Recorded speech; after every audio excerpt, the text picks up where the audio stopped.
A paz do Senhor, meus irmãos. Amém. Graças a Deus.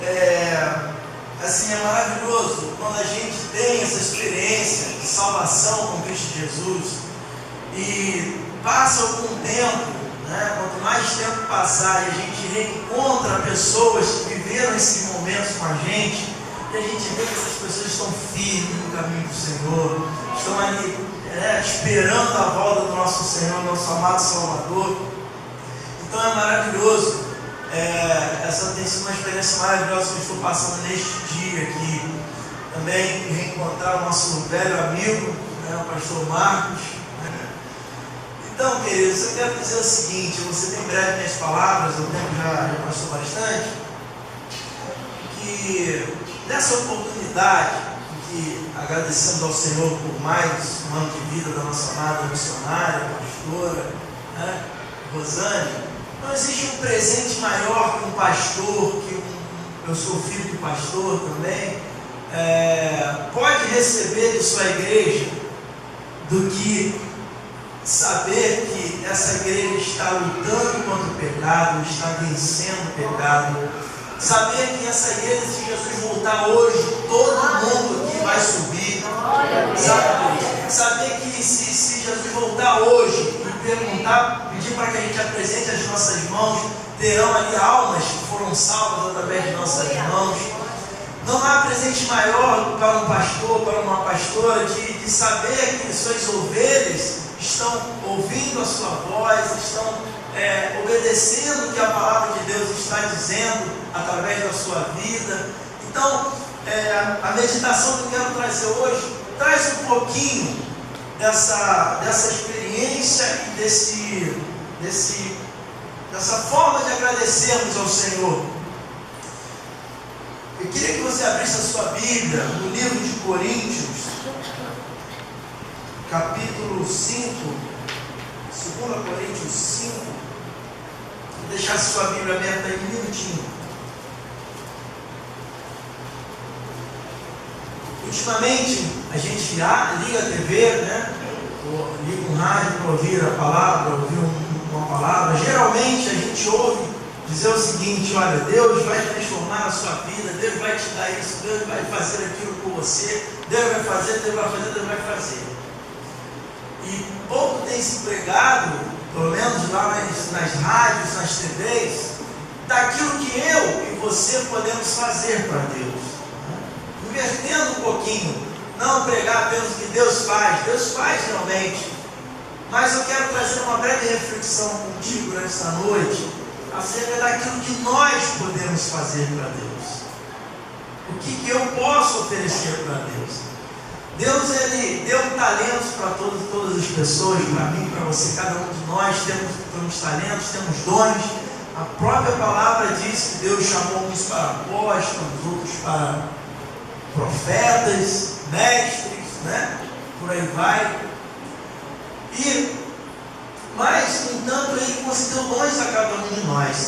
E eu tenho certeza que você já parou um pouquinho para perguntar a Deus: como você quer me usar? Não é verdade? Essa pergunta tem que ser constante na minha vida, na sua vida que é salvo. Você que ainda não aceitou a Jesus como Salvador, tenha certeza disso. A partir do momento que você recebe o perdão de Deus na sua vida, no seu coração, essa pergunta vai surgir naturalmente: Deus, o que eu posso fazer para te oferecer? Como o Senhor quer me usar? Qual é o ministério que o Senhor tem na minha vida? Você já fez essa pergunta? Já fez essa pergunta para Deus? Deus, como você quer me usar?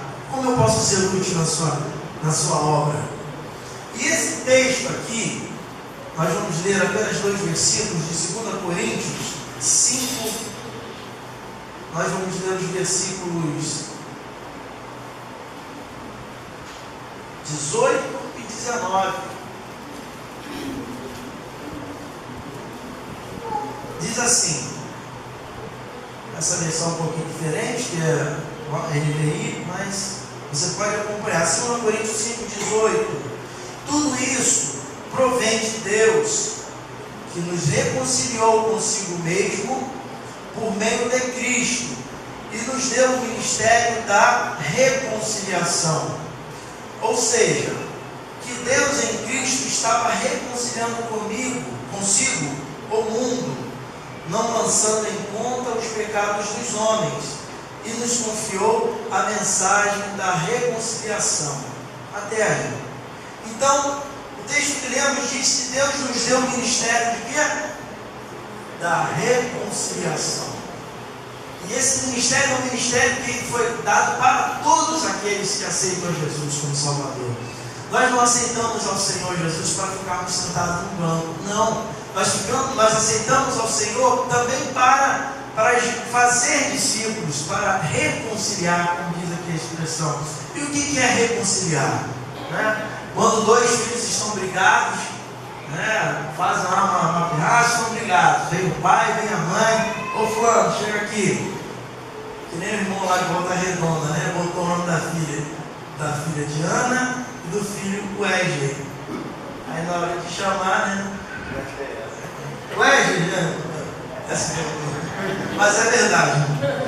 Chamou os dois filhos, vamos reconciliar aqui, vamos consertar esse negócio, pede perdão, dá um abraço, dá um beijo, e ali há uma reconciliação. Quando um casal está brigado, ou acontece alguma situação de conflito, um casamento que é perfeitamente normal, todos os casamentos têm conflitos, na verdade, às vezes conflitos que a gente pensa assim, meu Deus, eu não estou aguentando mais, E aí o Senhor usa alguém para ser um intermediário, vai colocar a minha vida, a vida da minha esposa ali, vai conversar, vamos reconciliar, vamos fazer as pazes, vamos seguir a vida. Então Deus nos deu o ministério da reconciliação. O homem, quando o pecado entrou no mundo, o homem perdeu esse contato que ele tinha com o seu pai. O pecado é essa chaga, esse mal que corrói a sociedade, que corrói o coração do homem e que separa o homem de Deus. Mas como acabamos de ler aqui, queridos, Deus foi misericordioso, que nos reconciliou consigo mesmo por meio de Cristo. Deus enviou o seu Filho para estabelecer essa paz entre o homem e Deus. E o mais interessante disso é que Ele colocou em mim e em você esse mesmo ministério, o ministério da reconciliação do homem com Deus. A Bíblia fala que os anjos clamaram ao Senhor para que pudessem pregar, para que pudessem exercer o ministério da reconciliação. Mas Deus virou para eles e falou assim: não, peraí, esse não é o trabalho de vocês. Essa honra, esse privilégio eu vou dar para os seres humanos, para aqueles que foram criados por mim, a minha imagem e semelhança. E Deus me deu a você o ministério da reconciliação. Amados, como é maravilhoso a gente vê um homem que estava ali na sarjeta, um drogado, um viciado, de repente ouve a palavra de Deus através da nossa boca, de repente olha para as nossas atitudes e resolve aceitar Jesus como Salvador, e nós somos usados por Deus para reconciliar aquele homem com o próprio Deus. Queridos, isso é a maior alegria do nosso coração. Sabemos que aquela pessoa foi reconciliada com o nosso Deus através da nossa vida. Ministério é uma missão nobre. Ministério é um privilégio, e você tem esse ministério. E às vezes a gente fica pensando assim: mas eu não sei falar, mas eu não tenho facilidade. Eu quero dizer para você que nós exercemos esse ministério dentro da nossa casa, nós exercemos esse ministério no nosso trabalho, nós exercemos esse ministério na rua, no ponto de ônibus, na fila do banco, em todos os lugares. E quando você não precisa naturalmente se preparar, agora eu vou exercer o meu ministério e vou falar. Não, você pode se portar como um cristão, como um discípulo de Deus, de forma que aquela pessoa, quando olhar para você, vai ver: olha, tem alguma coisa diferente, essa pessoa tem um segredo, e eu preciso conhecer esse segredo. Ainda um pouquinho adiante, ainda seguindo um pouquinho, ainda 2 Coríntios 6, 3, o apóstolo diz assim: olha, não damos motivo de escândalo a ninguém, em circunstância alguma, para que o nosso ministério não caia em descrédito. Então eles se preocupavam com a sua postura, porque quem é que vai acreditar numa pessoa que mente? Quem é que vai acreditar numa pessoa que tem uma postura totalmente inconveniente, né? E eu posso testemunhar, assim, e vocês também podem testemunhar, né? Da nossa irmã Rosane, a graça de Deus que está sobre a vida dela é tão grande que as pessoas chegam perto dela e são comovidas, são transformadas. Ela me contou 2 testemunhos ainda nesse dia, ontem, né? E eu fui edificado, né? Eu fiquei assim maravilhado como Deus se move através dos seus filhos, né? Vou até pegar uma colinha. Ela chegou para tirar o visto, né? Do visto para entrar nos Estados Unidos. Chegou lá, a mulher do nada começou a rir para ela e ser simpática, parecia que já conhecia há muitos anos. E eu falei assim: olha, isso aí é a graça de Deus que está sobre a sua vida, aleluia por isso. O livro de Atos diz lá em Atos 4 que a igreja de Deus caía na graça do povo, né? Você já viu aquela pessoa que é inconveniente, assim, você não tem muita vontade de ficar muito tempo perto dessa pessoa? Vocês conhecem alguém assim? Alguém conhece? Tem gente que é assim, né? É inconveniente, é chato ficar perto dessa pessoa muito tempo, ninguém aguenta, né? Irmão, já pensou se esse camarada for cristão, ele ainda carregar, botar uma camisa ainda de Jeová de si, Jeová de alguma coisa? É vergonhoso do Evangelho. Mas nós que somos verdadeiramente filhos de Deus, nós devemos nos portar como pessoas agradáveis. Para quê? Para conquistarmos essas pessoas, para reconciliarmos essas pessoas. Irmãos, que às vezes é tão difícil passarmos por cima de algumas coisas, nas nossas vontades, não é verdade? Às vezes a gente está ali quietinho no nosso canto ali, está confortável, está tranquilo, sabe? E aparece uma situação diante da gente que a gente sabe que a gente pode agir, que a gente pode falar, que a gente pode intervir, mas a gente coloca algumas desculpas e acaba não deixando de reconciliar, de levar a palavra de salvação do Senhor. Queridos, a nossa vida aqui, enquanto Jesus não voltar, ela não deve ser tão confortável não, sabia? Não deve ser tão confortável não. A gente precisa se mexer um pouquinho mais. A gente precisa falar, a gente precisa deixar os conceitos, né? Estávamos conversando ontem sobre o que a mídia, a televisão, a internet, as redes sociais, elas vão jogando tantas informações na nossa mente, que daqui a pouco a gente está preocupado com coisas tão passageiras, né? Coisas que, às vezes, ter alguma coisa, um objeto que vai nos dar um prazer de 2 horas, daqui a pouco já esquecemos aquela situação ali. Deus está nos chamando para sermos reconciliadores. Reconciliadores. Quando você está lá no seu trabalho e algumas pessoas se juntam para falar mal do chefe, você tem que se portar como um reconciliador. Você tem que estar ali dizendo assim: olha, essas pessoas precisam de Deus. O meu chefe precisa de Deus. Eu não vou me juntar a essas pessoas. Eu estou dentro de casa, estou lá com meu filho, lá passando uma dificuldade. Eu tenho que ser um reconciliador. A lei tem que servir para facilitar a entrada dos nossos irmãos dos céus, não atrapalhar a entrada do nosso irmão. Eu, quando vou me relacionar com a minha esposa, eu tenho que pensar uma coisa: eu estou com a minha esposa aqui só até 70, 80 anos, se Jesus não voltar antes, né? Porque está arriscado ele voltar antes, né? Eu estou com... se Jesus não voltar antes. Então é extremamente temporária a nossa vida aqui na terra para a eternidade que vamos ter no céu, queridos. A gente tem que começar a pensar mais na eternidade. Aquilo que a gente está fazendo aqui vai ficar por aqui mesmo, dependendo do que a gente está fazendo. A Bíblia diz: não ajunteis tesouro na terra, onde a traça e a ferrugem consomem e corroem, mas ajunteis tesouro no céu. Aleluia! Qual é o tesouro que a gente junta no céu? São almas para Jesus, não é? São almas para Então, eu quero chamar a sua atenção nessa noite exatamente por isso. Meu pai, ele jubilou agora, aposentou agora, né, nesse dezembro. Eles se conhecem bem, meu pai. E um dia, meu pai estava pregando numa igreja, numa conferência, num local que chama Duque de Caxias, lá no Rio de Janeiro. E eu fui com ele nessa conferência, e eu estava lá no meio do povo, né, assim. E ele pregando. Em determinado momento, a palavra de Deus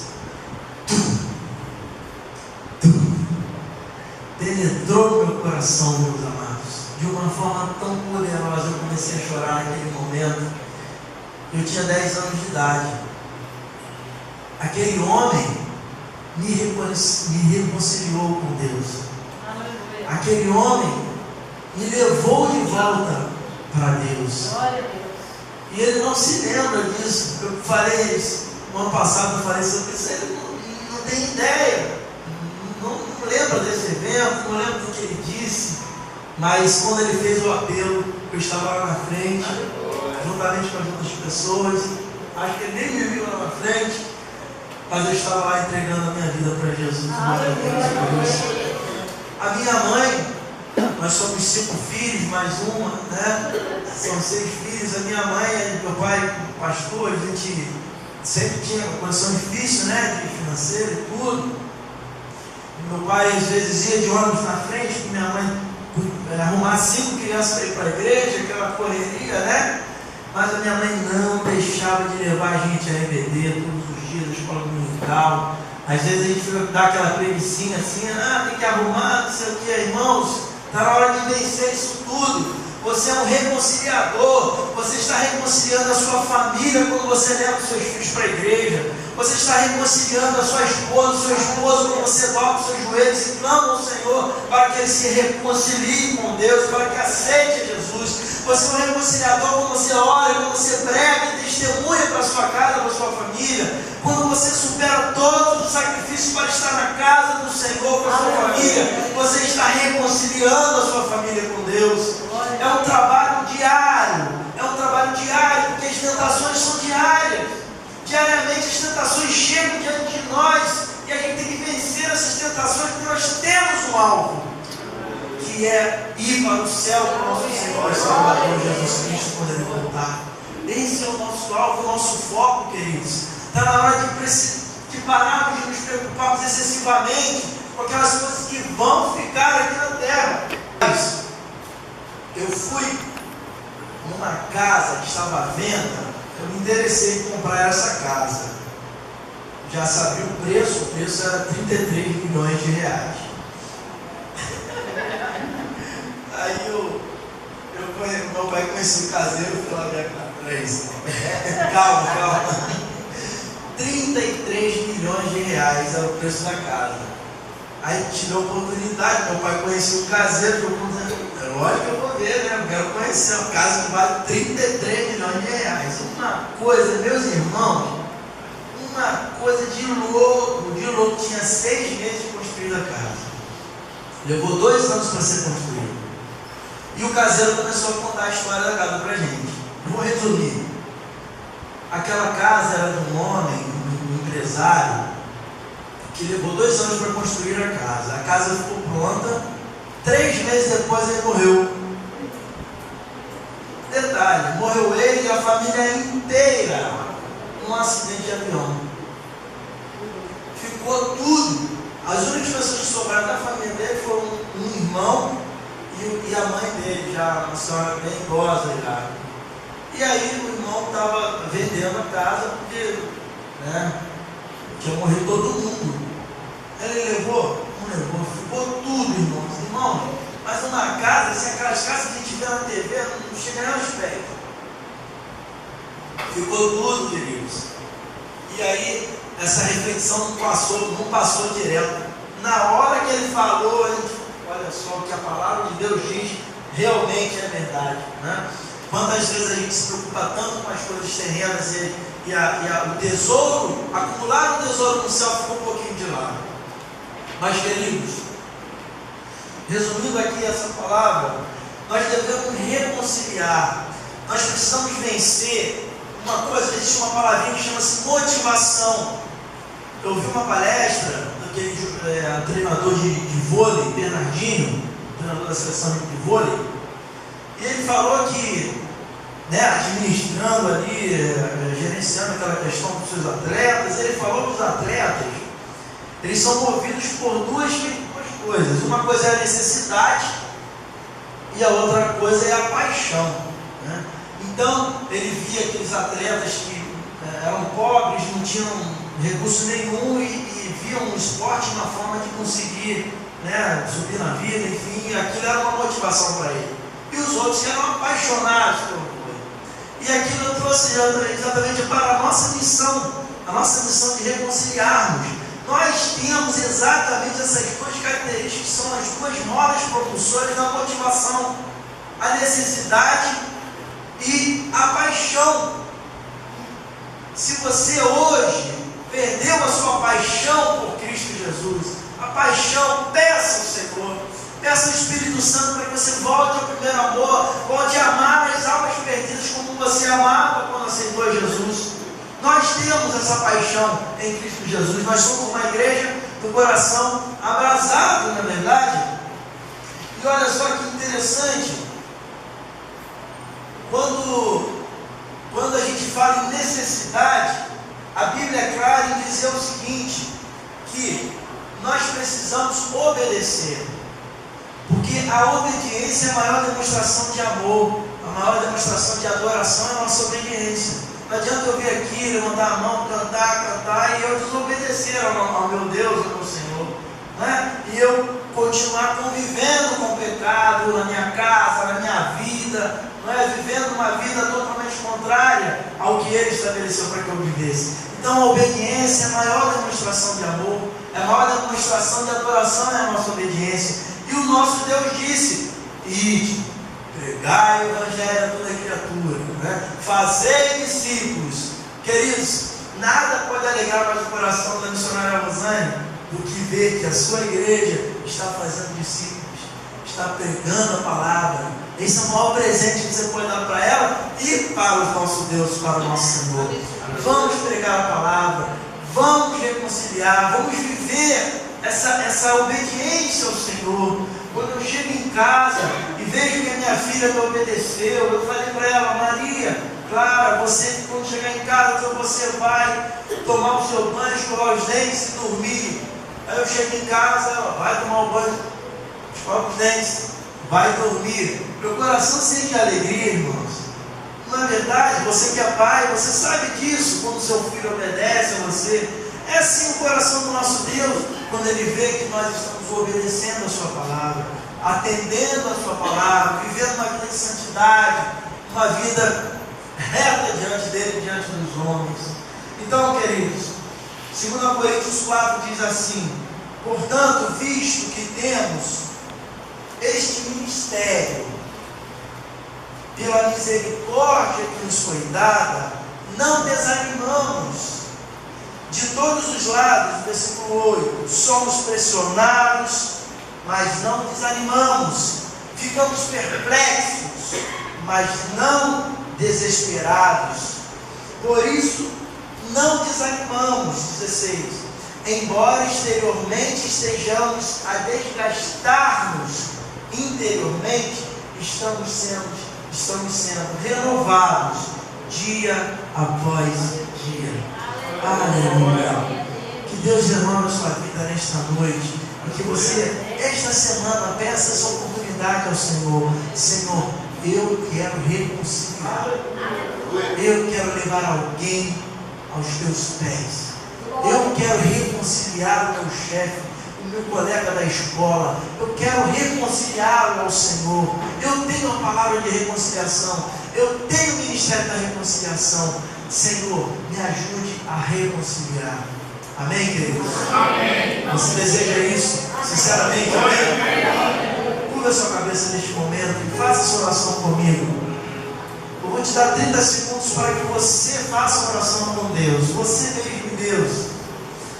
Peça ao Senhor que te dê essa oportunidade nesta semana de reconciliar alguém, de levar testemunho sobre Jesus Cristo a alguém que está na sua casa, no seu trabalho, na sua escola, num ponto de ônibus, em qualquer lugar.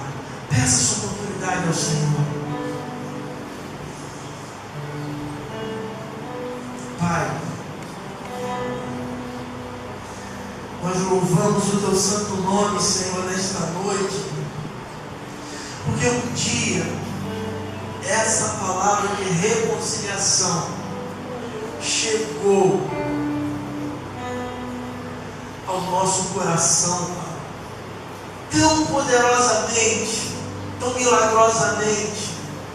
Sentimos diante de nós a confirmação pelo Espírito Santo de que a Tua palavra é verdadeira. Senhor, por isso nesta noite eu te peço, Senhor, aqueles corações que estão sem paixão, que o Senhor aqueça esses corações e dê um novo fôlego, um novo ânimo para que a Tua palavra não fique guardada dentro de nós, mas saia, Senhor, através dos nossos lábios, do nosso testemunho, Senhor, e atinja as pessoas que nos cercam, Pai. Em nome de Jesus, usa o Teu povo nesta semana, Senhor, a partir de hoje, para alcançar em sua família aquela pessoa, aquele parente que não conhece ao Senhor como Salvador, porque nós desejamos, Senhor, que a nossa casa entre no céu quando o Senhor voltar. Pai, em nome de Jesus, abençoa a Tua igreja, peça a Tua bênção sobre a vida de cada um nesta noite, em nome do Senhor e Salvador Jesus Cristo. Amém, Senhor, e amém. Graças a Deus. Antes de retornar a palavra aqui ao pastor, eu quero só contar uma experiência, irmãos. Você que de repente está aqui se perguntando, se questionando um pouquinho assim, talvez você que ainda não aceitou Jesus como Salvador, será que esse irmão que está falando aí, o que ele está falando é verdade? Eu peço a você o seguinte: peça a Deus que revele a você diretamente a sua palavra e a sua verdade. Há um ano atrás, mais ou menos, eu tive uma experiência com Deus. Mais ou menos uma vez por ano eu tenho um sonho diferenciado, um sonho espiritual. Minha esposa trabalhava voando uma vez, Deus, 4 horas da manhã, me deu um sonho, o avião dela estava caindo, eu dobrei o joelho ali naquele momento, clamei, uma hora depois ela liga para mim, do aeroporto, falando: Fábio, você não sabe o que aconteceu. Na hora do avião pousar, teve uma rajada de vento, uma situação quase que o avião caiu. Eu falei: glória a Deus, aleluia, o Senhor me trouxe essa revelação, e eu pude orar e clamar ao Senhor para a glória de Deus, irmãos. Deus existe, Ele é poderoso, poderoso. No ano passado eu tive um sonho, irmãos. Este sonho durou, sabe quanto tempo? 1 segundo. 1 segundo durou esse sonho. Mas eu fico arrepiado. Você já sabe que eu choro à toa. Mas desse jeito, mesmo se eu não chorasse à toa, eu estaria chorando aqui. Irmãos, 1 segundo durou aquele sonho. Eu simplesmente olhei para o céu e eu vi o nosso Senhor vindo me buscar.